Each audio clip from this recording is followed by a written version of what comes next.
The Chinese army has reportedly deployed 150,000 troops to the North Korean border to prepare for a preemptive attack after the United States dropped airstrikes on Syria. President Donald Trump's missile strike on Syria on Friday was widely interpreted as a warning to North Korea. And now China, left shocked by the airstrikes, has deployed medical and backup units from the People's Liberation Army forces to the Yalu River, Korean's Chosun.com reported. The troops have been dispatched to handle North Korean refugees in unforeseen circumstances, such as the prospect of a preemptive attacks on North Korea, the news agency went on to say. Meanwhile, the U.S. Navy has moved the USS Carl Vinson aircraft carrier strike group from Singapore to North Korea after the country conducted more missile testing. China's top nuclear envoy arrived in Seoul Monday for talks on the North Korean threat as the United States sent the naval strike group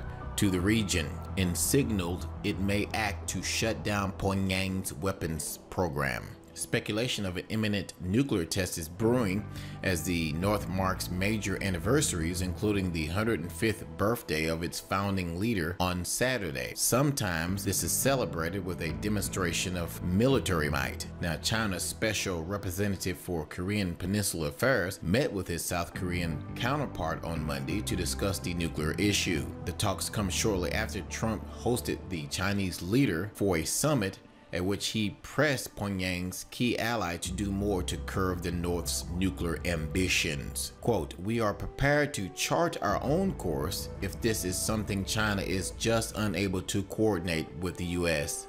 Secretary of State Rex Tillerson said after the summit. He added, however, that Beijing had indicated a willingness to act on the issue. We need to allow them time to take actions, Tillerson said, adding that Washington had no intention of attempting to remove the regime of Kim Jong-un. U.S. National Security Advisor H.R. McMasterson on Sunday criticized North Korea as a rogue nation engaged in provocation behavior and said denuclearization of the peninsula must happen. The president has asked them to be prepared to give us a full range of options to remove that threat, he said on Fox News, apparently referring to Trump's advisors. South Korea's unification minister, Hong Yong-po, said Monday that repercussions of potential military response were worrying. Preemptive strikes may be aimed at resolving North Korea's nuclear problems, but for us, it is also related to defending the safety of the public,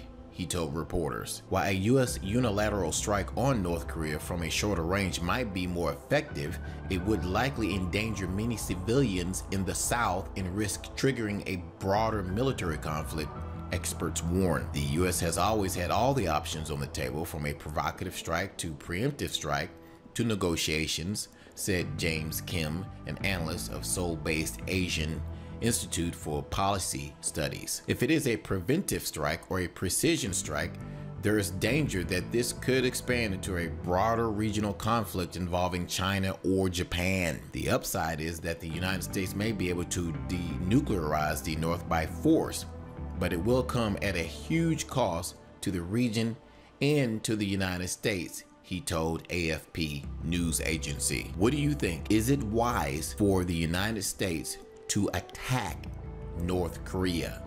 Leave your comments below this video. Thanks for watching.